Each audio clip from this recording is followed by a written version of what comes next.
I'm Lydia. I'm Ed. We're friends with a playlist for everything. And it turns out we both have one called Survival Songs. And it got us thinking, what are other people's survival songs? So we thought we'd find out. Welcome to Survival Songs, A podcast where each episode our guest tells us about a song that gets them through the best and worst of times. sensitive topics might be discussed. So look after yourself. The show contains portions of copyrighted material. We'd love for you to support and celebrate the artists by streaming, downloading and buying their brilliant music. And go give our guests a follow on social media. Help us grow the community of survival song listeners by joining us over on Substack and add to our public playlist on Spotify. Links are in the show notes. We hope you enjoy the show. Welcome back to Survival Songs. It's Lydia here this week, and I am talking to the wonderful Luke Tonge. Luke sent me a variety of bios to choose from, and I'm going to read you the longest because it's juicy. Luke is a graphic designer and occasional lecturer, originally from Nottinghamshire, and now, via Falmouth, proudly flying the flag for the West Midlands, where he and his wife Tash live. With a passion for craft, nourished by pop culture, his practice focuses on creating compelling identity and editorial work for brands, agencies, and charities. As co-director of Birmingham Design, the organisation responsible for the Birmingham Design Festival and Gather, he spends much of his time championing the creative community. He is very into kindness, fun, and wearing shorts. And as I learned in this interview, also t-shirts of the band that he is talking about. We had such a gorgeous conversation. There's so much in this song that relates to the things that you've just heard in that biography, and I'm sure you'll hear them as you go along. You're about to hear a little clip of the gorgeous On the Bow by Chuck Ragan. Where I carry not the fear of Davy Jones. And that was a little bit of On the Bow by Chuck Ragan, which is the survival song of our guest today, Luke Tonge. Hello, Luke. How are you? Hello. I'm really well, thank you. I hope everyone enjoyed that. Thanks for having me. That little bit that everyone just heard in post-production that we didn't just hear. Exactly. But, I hope it was a good bit. Yeah. But if you're anything like me, you've been listening to it on repeat for the last hour. It's such a gorgeous, gorgeous song. My goodness. I get goosebumps every time. Like you. So, yes, exactly. Same. Yeah. Tell me about it, Luke. How did you find this song? Oh my goodness. So I could give you the very long version, but we've only got a few minutes, so I'll give you the truncated version. I grew up in the 90s, I guess. I was born in 85. So in the late 90s, when kind of punk rock was becoming a bit more of a commercial thing, I was getting into alternative sports, which is such a funny title when you look back, like alternative music, alternative sports, non-mainstream stuff. Aggressive skating, which again, what a weird way to describe it, but that's what it was called. So I was clearly in my teen angst years. And when I was probably, I think in 1998, I bought a CD that was a Vans Off the Wall sampler CD from Roller Snakes, which was a bit of an institution in the North if you were into skating and BMXing as I was. And I discovered a whole new world of music. Prior to that, it had kind of been stuff that I love still, like Bon Jovi and Queen and stuff that my big brother was into. But this was like AFI and Millencolin and loads of like melodic skate punk stuff. And it just changed my world and has stayed with me ever since. My musical tastes have not changed much in the last 30 years. So I think around that time, a couple of years later, a band called Hot Water Music were on a compilation, which was probably one of the Tony Hawk's skateboarding games. And I must have heard that track either on there or another compilation. A track called Remedy by Hot Water Music. And Hot Water Music is the band that was fronted by this singer, Chuck Ragan. And so throughout my whole life, certainly adolescence, Chuck has been kind of one of those voices that I've just adored and seen live whenever possible. And then kind of tracking with my growth in my mid-20s, Chuck started putting out solo music.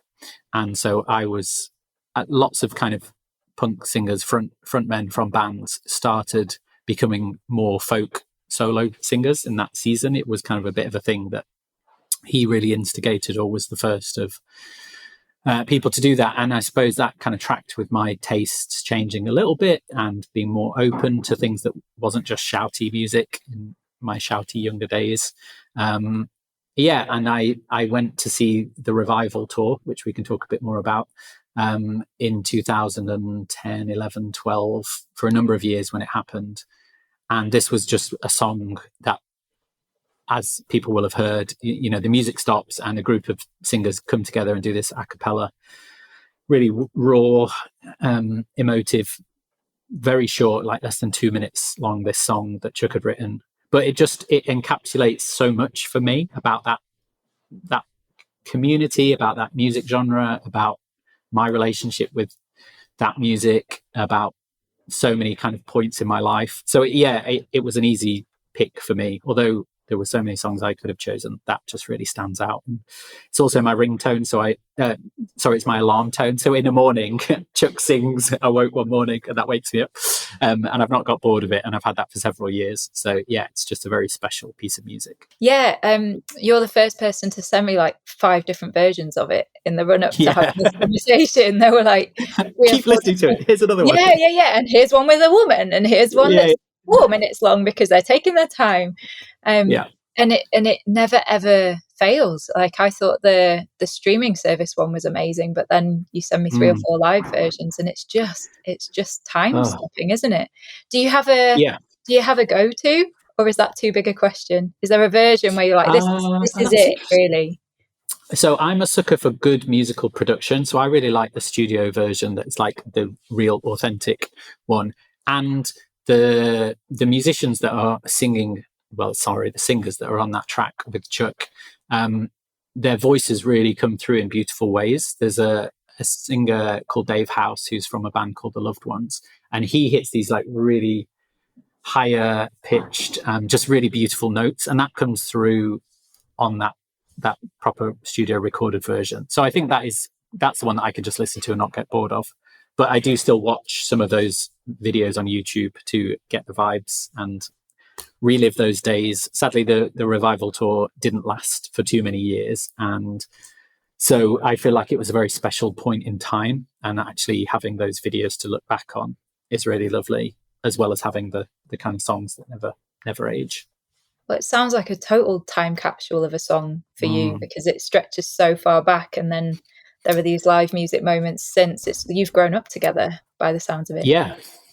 And I feel like I'm one of those people that annoyingly has to like rank everything in my brain. I'm always making lists of like top 10 this, and it's followed me throughout my life. It's not an intentional thing, but Chuck Ragan is definitely like my top 1 singer, and Hot Water Music would be my favorite band from that kind of point of view.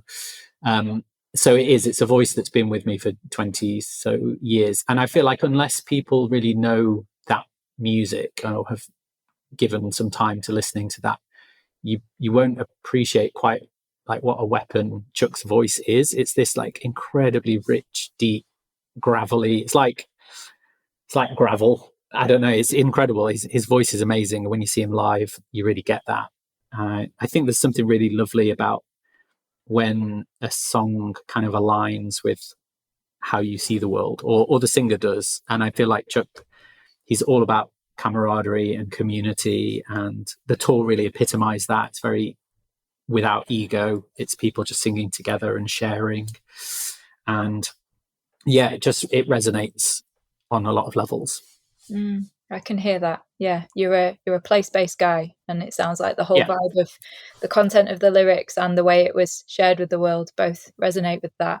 But I'm interested in when you first heard it, or around the time that you first heard it, if you can recall what first struck you about it, because this is all very kind of, it all makes a lot of sense to your way of being in the world now. But as a young man, to be arrested by a song like that, it's not the Skater Boy song I would be kind of assigning to most lads that are into punk rock and their bikes, you know? Quite. And I think it was very different to, anyone that's any scene kids growing up in the noughties that were into that alternative stuff, it mostly was quite shouty, quite angry, quite fast, quite abrasive. And I think it spoke to me on a deeper level because I think it's what it represented, and it felt like a really lovely break from the chaos and that kind of stillness that descends. Even in those shows, they're still quite lively and energetic and sweaty, and it's this kind of moment of pause. Not everything has to be at 11 and super loud to be lovely, and there's a lovely tradition that this kind of sits in of like folk music and sea shanties and gospel and all of these things, country, that it's not any one of them, but it's kind of akin to all of them. Yeah, it really hit me where I needed hitting and stayed with me and has felt like one of those goosebump moments every time I hear it. And it's like a safe place to go, and I would just play it on repeat for, ages and ages, just listening to these voices and the mix. And it felt like a very pure moment when I would do that. Yeah, and you hear something different every time. This feels like a harder question for you because it is such a short song. We've had a lot of people choose sort of 5, 6, 7, 8 minutes, and then just casually say, "Oh, it's because it gives me a moment to rest." I'm like, "It's not a moment; it's an hour." But you really, it's a minute and 40 if you're looking at the streaming platform version. And like you say, it's only 10 lines long. So I feel bad asking this, but is there a bit, Luke? Is there a bit that you wait for, or a line, or some kind of musical element to it? Like, if there isn't, I mean, the whole thing is short enough. Yeah, with no band playing on it either. I think it's the opening line is that I woke one morning. I woke one morning. I feel like I love it so much that as soon as it's gone, I miss it, and I'm like, oh, wait till it's finished, and then I'll play it again. Just that the opening kind of rasp of Chuck's voice, and then the other voices coming and joining. I'm just like, oh yeah, I'm there again. That's good. This is nice. And you've painted a few pictures that relate to this question for me, not least that it's your alarm in the morning, which I think is amazing. Yeah. I'm interested in how this summarizes survival for you, or has a relationship with survival for you, because I can see why it would be a favorite song, but to think of it as a survival song is something else.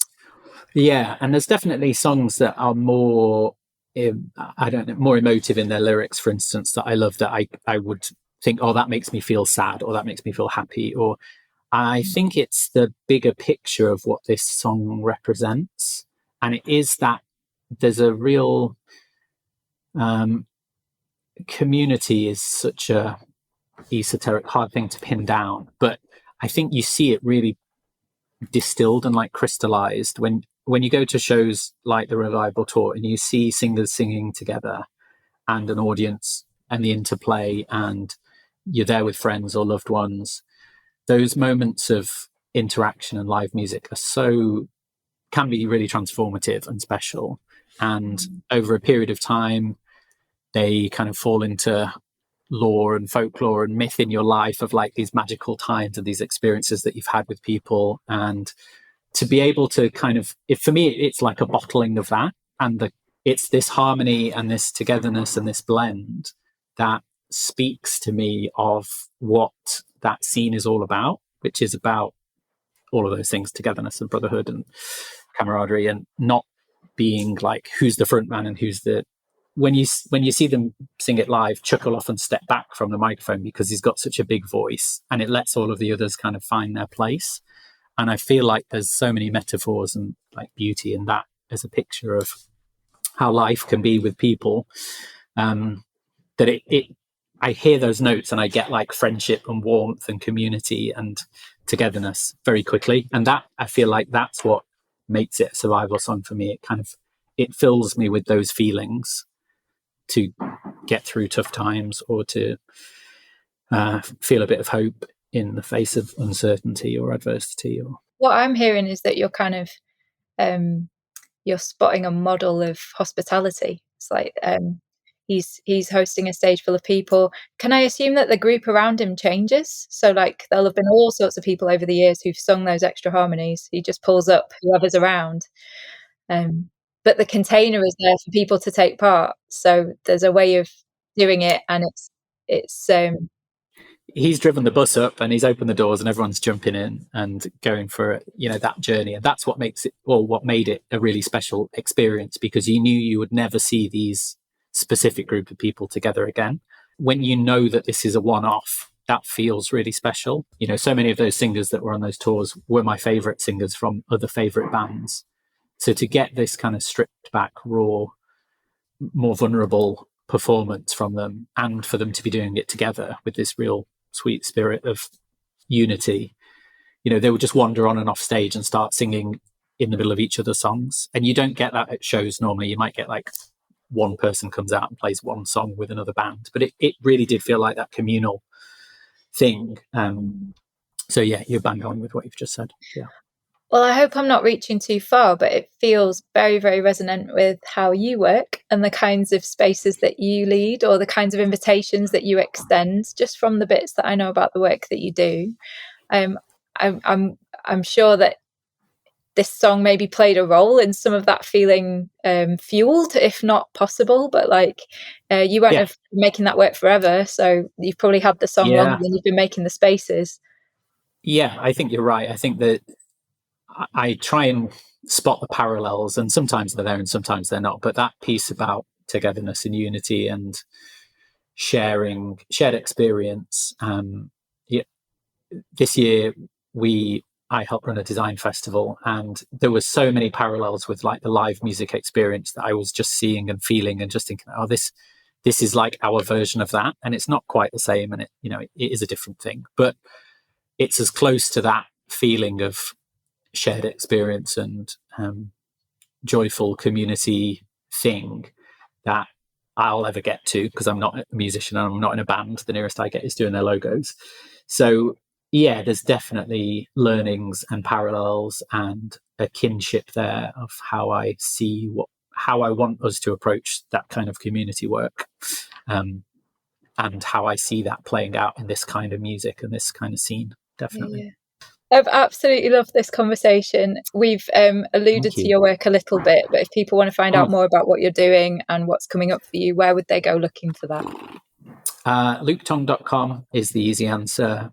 Luke Tonge on the socials. I'm fairly findable with a weird surname. So yeah, come find me, say hi. If you're ever in Birmingham, anyone, swing by, come to our events. We'd love to see you. Thanks, Luke. This has been great. Thank you so much for having me. Let me talk about music. Loved it. Home to lovers alone. We really hope you enjoyed the episode. If you want to support the podcast further, you can choose to upgrade your subscription on Substack. But most of all, we'd just love it if you told your friends about what we're up to. Thanks for listening.